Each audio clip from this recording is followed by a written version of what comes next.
It's DTS 134, and we finally found out the weapon balance update is mid-February. All that and more coming up.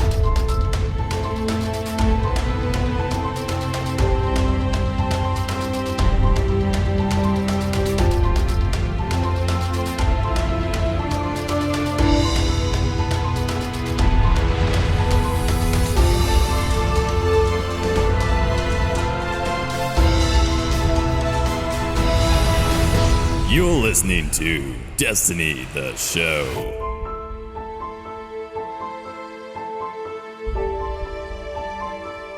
What's good, everyone, and welcome to Destiny, the show, the Destiny news podcast to keep you the guardian ahead of the curve in the world of Destiny. I'm BBKDRAGOON, joined as always by my amazing co-host, Ditty. What is up, dude? How was your week? Week was awesome. Very busy this week, but slowing down, hopefully in the next couple weeks or so. And I'm playing a little bit more Crucible these days. Because strike scoring is fun and all, but sometimes I just need to finish a Shaxx bounty to get that really high light level weapon or armor piece. So you're being generous. Recently. You don't need the high light. You're 400. You don't need it. I'm pretty close up there. I want more diversity over there, you know? So you're collecting weapons for this mid-February balance pass. Yes, which we will talk soon. I have my hopes and dreams, but we'll talk about that here in a second. But yes, I like to have a different array of my firearms, I guess. Quiver. Always work the word quiver in there. That's the word I was trying to find. Quiver. I'm a Night Stalker. I should have. That's what I was about to say. You're a hunter. Come on, man. You got to get with that. But I don't use quiver on Night Stalker. I use Black Hole all the time. Well, wasn't that bugged for a while, so they just disabled it?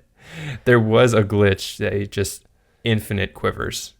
Yeah, so in order to fix it in the meantime, they just disabled that node, right? Yep, exactly. That's the greatest Band-Aid patch ever. We'll get to it, but right now, you just can't pick that thing. You just can't use it.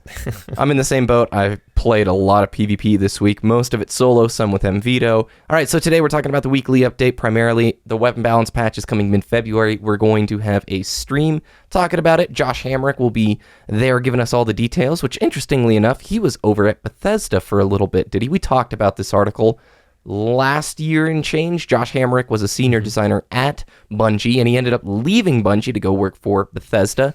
And specifically, he was working on Fallout 4 to help design the controls for the Vita remote play feature of Fallout 4, and also worked on tuning the various firearms in the game. But now he's back at Bungie, I guess, and he's tuning more weapons, except this time for the live team.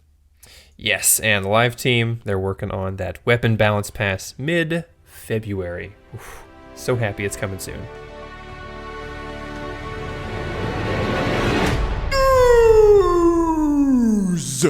All right, let's cut to the chase here. Destiny hotfix 2.5.0.2 or 2502. I like that. That works cool. 2502 is coming mid-February. They're trying to greenlight it. I really appreciated from Deej here this quote. The leaders of our team come together many times throughout the life cycle of a game to identify the elements that need to be on our change list. That development work happens in parallel to all of the other projects housed under our roof. So allocations of talent are essential. Timelines are validated by implementers, operations, and release management. Testers make sure the updates will make the game better, not cataclysmically worse. Our deployment team prepares the vehicle to carry the product of that work from us to you. End quote. So organizationally, it is a nightmare, it sounds like, to put together one of these patches, because they look at the big scheme of things, they have to divvy up the work, say who's going to work on this, for how long, when do we aim for it to get out, who's going to test it, and how much money is this going to cost us, right? Yes, absolutely. There's basically project management, They have tons of project managers, and fine-tuning the details, making sure everyone is on the same page to get us a new update to the live Destiny game. That's right. And then he brings Josh Hamrick in. We didn't get the pre-patch notes, we don't have any specific details. They gave us a few of the objectives, but what I found super interesting is he did a throwback to where Josh Hamrick was helping with the initial balance patches of Destiny, trying to make the Nova Bomb, Golden Gun, and the Fist of Havoc exist in a brave new world filled with primary, special, and heavy weapons, and of course, good old T-Rex striker melees. Remember those days, did he? Couldn't hit something that was 2 feet in front of me with a Titan. That is exactly correct. So their objectives with this upcoming patch, and we're going to go into more in-depth speculative detail about each of these in a second. Number 1, promote alternatives and counters to shotguns. Number 2, align potency of primary weapons with surgical changes. Number 3, file down a couple of issues from each class. Number 4, fix some issues with a sampler platter of exotics. And number 5, supporting adjustments to special ammunition. All right, Ditty, let's rotate up to the top. Promoting alternatives to counters to shotguns. What do you make of this? Sidearms coming up. Whew. Oh, man. No, but in more seriously here, I think they're going to bring a lot of the other special weapons, or all the other special weapon types, up to the same level as shotguns. So shotguns are very effective right now, but I think they don't really want to just put it in the ground and bury shotguns. They want to bring everything up to the same level. That would be awesome. Yeah, so they've mentioned previously they don't want to nerf the shotgun class into the ground. Bungie has done that previously with different weapon types, and it's created very interesting dynamics for the sandbox. What I see happening is reversing the changes that happened to snipers with the Rise of Iron update, so basically buffing snipers moving forward. It was a nerf when Rise of Iron came out to sniper rifles. I also agree with you. I think sidearms could see a little bit of a buff. Fusion rifles are in an interesting place because something like a Saladin's Vigil with the right perks, its range is outstanding, and it's actually a pretty good weapon in skilled hands. So I don't know what they're going to do with fusions. Those have always been such a fine little needle point that they have to balance all of it on, because fusion's just a little too much and they're insane, and just a little too not good enough. Nobody uses them, right? I think the fast charging, lower impact fusion rifles could come up to counter shotguns. Oh yeah, better. Because there's fast swap perks, quick draw, and then there's snapshot, there's accelerated coils, those kinds of things. They all make the fusion come up faster and shoot faster, but they're not very effective close range, just like a shotgun is. So I can expect to see something like that, buffing the fast rate of fire fusion rifles. And I think with number 2, jumping ahead here, align potency of primary weapons with surgical changes. So if you guys haven't been following things, a while back it was asked on the forums, do players want to see a buff to primary weapons across the board? We talked about this in a few shows where a lot of the PvP community has talked about in year 1 how strong primary weapons were, especially during the Thornpocalypse era. How consistently strong, especially hand cannons, could control space, and how you could reliably shoot them across longer sight lines than you can now. So there was this sort of movement saying year 1 was better because primaries were stronger. Take or leave it. I don't really know where Ditty or I land on this. I think we're sort of in the middle on both sides of the coin. Yes, there have been some very good balance changes, but at the same time, too, rip hand cannons, man. If you don't have range perks for your hand cannon, no way. It's not worth using. So I see number 2 here is a buff across the board for primary weapons. What do you think? I would hope so. Yeah, the surgical changes phrasing there means that they're not going to overdo it. There are some primaries that are in a really good spot right now, but others are just no competition. Like really fast firing hand cannons, lower impact, those kinds of weapons. It takes 4 or 5 shots to reliably kill a Guardian, when you have other weapons that kill twice as fast. There's just no point in using that class. I would hopefully see a surgical change, okay, we're going to tweak those numbers just a little bit, bring them up to the same level, and then just fixing a couple things across the board, which is actually, I'm referencing number 4 here in the goal, so I'm jumping ahead a little bit, so I'll wait until we talk about the exotics. Well, I think I know what you're hinting at here, so we got to touch on the elephant in the room. Clever Dragon and that Archetypes of the Grasp of Malak, insanely strong, especially if you have the God roll. Man, it's unbelievable, and high caliber rounds makes it a very frustrating gun to fight against. Anybody who's played PvP in the last few months has experienced that Clever Dragon and how frustrating it is. I mean, it kills at ranges that scout rifles would be envious of, right? So yes. Maybe the surgical change also involves some of the perk sets alongside of damage fall-offs, because what I could see happening with Clever Dragon is make the damage fall-off happen a little bit closer so they're less effective at long range, and then just remove HCR as a viable perk from Clever Dragon. I mean, remember back to the Mida era where Mida was so strong last December. What did they do? They addressed HCR, and that ultimately was all the ripples that needed to settle the pond out, and people had more diversity in their weapon choices. So, yep, exactly. And I'm glad you mentioned that, because there was actually 2 personal experiences of mine in the Crucible that are really relevant here. I was using a Hopscotch Pilgrim in one of the Iron Banners, right? And I was playing on Pantheon, and I got outranged and outgunned by a Clever Dragon, like all the way across the lane. And I just that didn't make much sense to me, because, my slower firing pulse rifle there, I kind of expected it to have a little bit more range than the faster firing one. So surgical changes would be not just balancing pulses against auto rifles against hand cannons, would be looking at the different archetypes of the same weapon, and try and balance it across the same, like the pulse rifle class, make them all pretty much even there. And then the second one was doing Shaxx bounties, of course, finding that getting those primary kills is a little bit more difficult. You don't really notice, how much you rely on that secondary weapon until you're trying to get only primary kills. And I'd like to see a little bit of changes there, so fingers crossed. Yeah, it brings up a good point. There is no such thing as a perfectly balanced Destiny. There's too many perks, there's too many different kinds of weapons. You'll never reach a patch where there isn't a dominant set of weapons, like 2 or 3 weapons that just command the meta.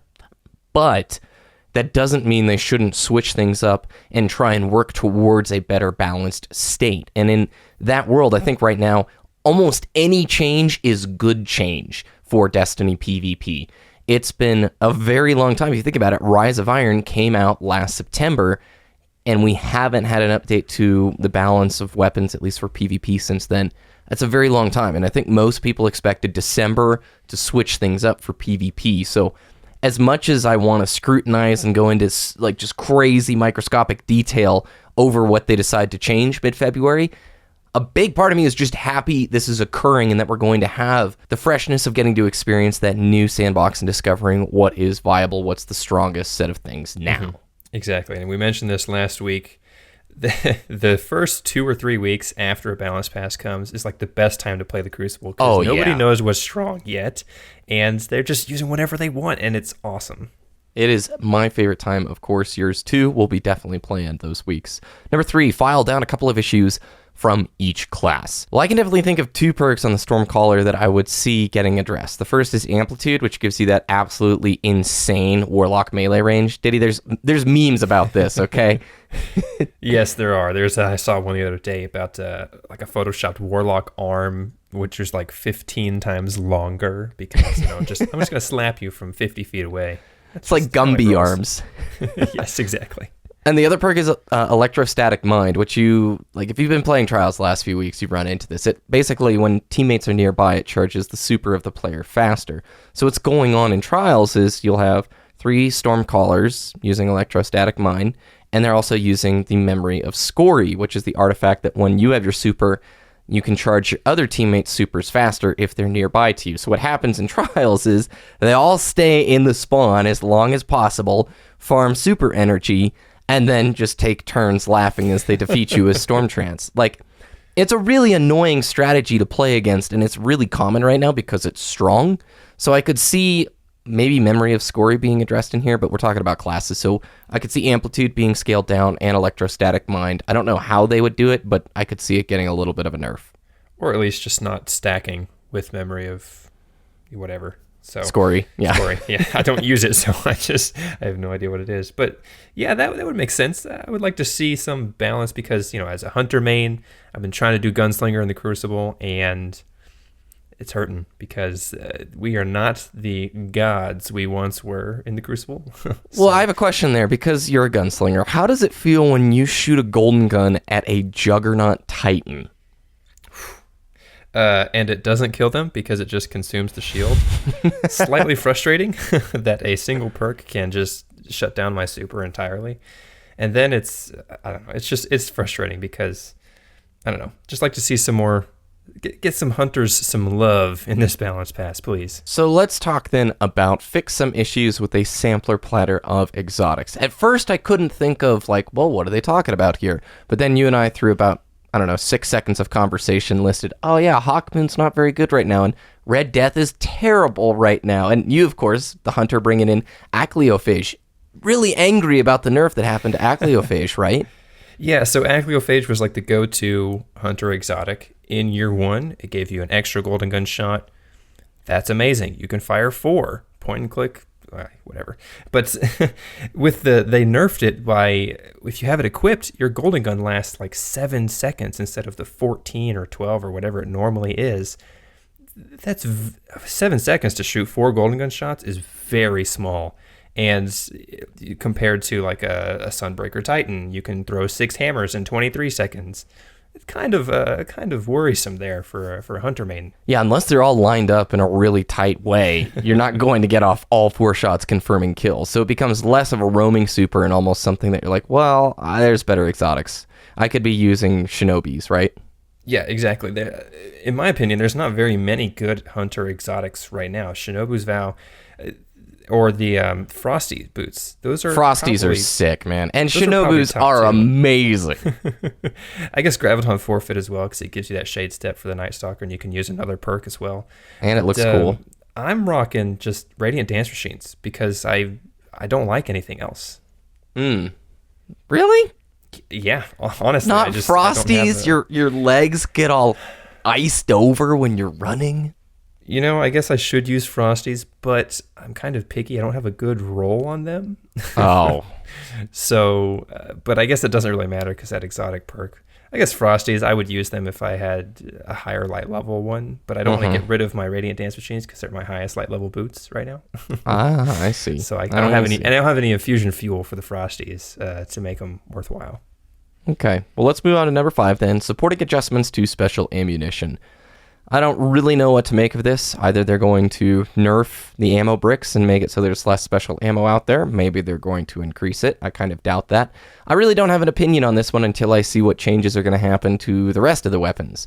I think right now, I don't think special's in a terrible place. I know that's just me personally, though. So I'm sure there's some folks who think, no, we need more primary on primary gameplay, and the best way to do that is lessen the amount of special ammo out there. I would be on the other side of the fence. I think you need to address like it says earlier, the potency of primary weapons first before you make, the judgment to special weapon bricks. What do you think? I think we have to think about this bullet point in the context of the balance pass. They're talking about bringing other special weapons up to par with shotguns. Special ammo right now is not in a bad spot, but if they bring every special weapon up to speed, then special ammo might be in a bad spot, like it'd be overpowered or whatever. And the surgical changes to primary weapons as well.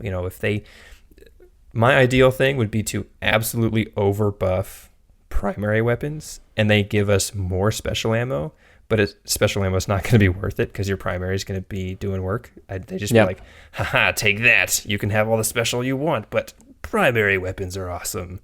I just think that would be super troll. Don't think it's going to happen. Of course, I'm kidding. But I think some adjustments will be needed with the balance changes coming into play. I was looking at Thornpocalypse gameplay a few months ago, and it's insane the sight lines that Thorns were commanding. And you don't see people just straight up shotgun rushing you the way that we do now when it's like a tighter map like Asylum. Because the primaries commanded more dominance of the space. It required like a lot more respect from you as the player, whereas now I find myself often... oh, screw it, I'm going in. You just whip out the Matador when you're close enough. You're like, I'm going for it. Remember me. There's very little risk in just running at somebody with a shotgun in Destiny maps because there's so many close quarters areas, They have to be able to be punished. So hopefully the primary buff is going to address that. Dude, there are so many moments where I come around a corner and just get deleted. You know what I'm saying? Like, if you're not zoning right and you get too close to an edge and they just slide shotgun you, you're like... Destiny. Yes, I get it, Destiny. So, all right. Well, that's going to do it for this week at Bungie. They are going to be doing a stream prior to this going live to show off some of these changes. Mid-February is what they have it slated for, unless they have a hitch that technically slows it down, like if there's a bug or something. My biggest hope here, Bungie, please release your pre-patch notes about the tentative changes before you go on stream. That way we can digest it, we can read through the changes before everybody QQs and freaks out, because there will probably, knowing Bungie, there's going to be like a couple changes in here that make literally no sense at all. So better to not see that on stream, and rather we get through it, we mature, we digest those changes, then we look and QQ about it on the stream. Okay, that's going to do it for this week at Bungie. There was an ESL PlayStation 4 4v4 tournament today. It was called the Community Cup number 4 for Europe. The winners were 2 teams with little American flags next to their names, so I don't really know how that works unless they were allowed to play in it. So the winner was I Am number 2, and coming in second place was the Bomb Squad Kittens. It was a 64-team ESL tournament, which is pretty cool, although I didn't see this advertised like anywhere, and anytime I tried to find a stream link to it on Reddit, the Automod had deleted the stream links for it. So I'm just curious, when these things come up, I wonder if there's a better way to start following the competitive side of Destiny, because I would have liked to have tuned in, sort of see what's going on right now. Yeah, it's kind of interesting that, Bungie's becoming more involved with competitive Destiny and ESL. They didn't advertise this one. Kind of shocked there, but hopefully remember we'll see that something college in the future. speedrun thing? Oh yeah, the Red Bull thing. Yeah, I can't remember what it was called.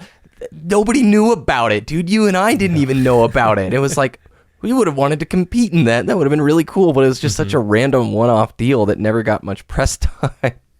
I think normal Destiny streamers get way more views than that. Like, just tell one of the influencers in the Twitch section. They will gladly get involved and do like a restream or a host or promote it to their audience. So, all right, before we wrap up today's show, we got a really interesting idea from @06 on Twitter, longtime listener and fan of the show. We appreciate it. This guy is always super nice to me on Twitter. He had the idea for Strikes of Osiris, Ditty, which is almost like a PvE version of Trials of Osiris, where you need to beat strikes flawlessly under a certain threshold of, like, if you lose 1 or you lose 2 or 3, it's like a ticket system, just like Trials, right? Yes. I think that'd be a pretty good idea. I think having a strike version of endgame PvE content that's on the same level as Trials of Osiris would be absolutely amazing. And we'll read his details here from the Twitter, and I'll quote him here. Works similar to Trials, but for PvE. It's a strike playlist consisting strikes of a difficulty decided on by Bungie. Instead of 9 wins before 3 losses, the goal is to beat 6 strikes with no one in your fire team dying before you beat 2 strikes with someone in your fire team dying. Playlists will be available Friday through Monday or whenever Bungie deems necessary, and you will need strike passages to enter. So I'm going to pause here. The scorecard for Strikes of Osiris is basically the losses on your card are completing the strike with someone dying on your team. The wins are completing the strike flawlessly, nobody dying on your team. I think that's actually pretty good. I like that because it promotes, teamwork, and it presents a challenge to the Guardians there. So I'm going to throw in this idea. It takes it in a little different direction. I've been playing a lot of WoW in the last month, and they have this thing called Mythic Plus, which is basically a really cool endgame Nightfall-esque thing where you go through a mythic dungeon, and if you beat it, it's with a pre-made team, you get your keystone charged up, right? And so the next time you go through that same dungeon, after you've beaten it once, you've got your keystone that's now +1. You go through it on Mythic +1. And you have to beat it under a certain time limit. If you beat that same dungeon under that time limit, you get to go through the dungeon again, only it's a shorter time limit, and each time you go through it and you beat it, the enemies get more health and they deal a little bit more damage, and there's also what are called, what are they called? Modifiers. I can't remember. They're called affixes. Okay, so affixes are like the exact same thing as modifiers for Nightfalls, where they just maybe like tanks generate much less threat, or all players suffer damage over time while the challenge is active, like all sorts of different things that they add to it. And all the way up through Mythic, I think 10 it is, and you've got a full week to try and get to Mythic 10, and if you do it, you get super sweet rewards. Like the higher you get, let's say you got to Mythic +7, you're going to get from your weekly chest 870 gear, and the highest I think right now for Mythics is like 880 or 890. So I think you could take Strikes of Osiris and turn it into like this ever harder difficulty train where you have to beat it under a tighter time limit with more and more challenges thrown at you, like they deal more damage, or they're, got some extra modifiers under them. What do you think? That would be awesome. The scaling aspect of those are awesome because if you had, 9 strikes in a row and each one got progressively more difficult, like they added more troops every single time, or they did match game after a certain point for every single strike, or they just did 2 strike bosses at the end of one. You have Valist Auric and the brothers as well. Blastoise and Charizard, that's what I'm talking about. Just in the same room. Something like that wouldn't happen. But doing the strike multiple times in a row, getting more difficult every single time, that would be awesome. That would feel like end game to me. We would play that to death. I guarantee you. Yes. You and I would be doing that every single week. And I believe all the technology is there. I definitely could see that being a thing they implement in the springtime update. Is it likely? No, but I think all the pieces are there. With strike scoring, when you have to beat the Nightfall under the time limit, that system's already in place. They just need to know where you're at on your card that week, and then what modifiers to add and when, and time limits, So I loved this idea. Thank you, 06. It got our gears turning quite a bit. And if you guys have ideas of your own, we'd like to hear about them too. Tweet us at Destiny the Show. Any closing thoughts before we finish up, Ditty? No, that's it. Just waiting for that balance pass. You'll probably see some thoughts about it beforehand on my Twitter. So stay tuned for that. Where can they find your Twitter? Twitter.com/Ditty, DTS, DITTY, DTS, and YouTube.com/Wooshness, WOOOSHNESS. You can find us online at destinytheshow.com, or again, follow us on Twitter at DestinyTheShow. You can join our Discord, discord.me/DestinyTheShow, over 1,000 members strong. Thank you, guys. You can follow me at BBKDRAGOON on both YouTube and Twitter. Thanks for listening, everybody. Have an awesome week, and we'll see you next time.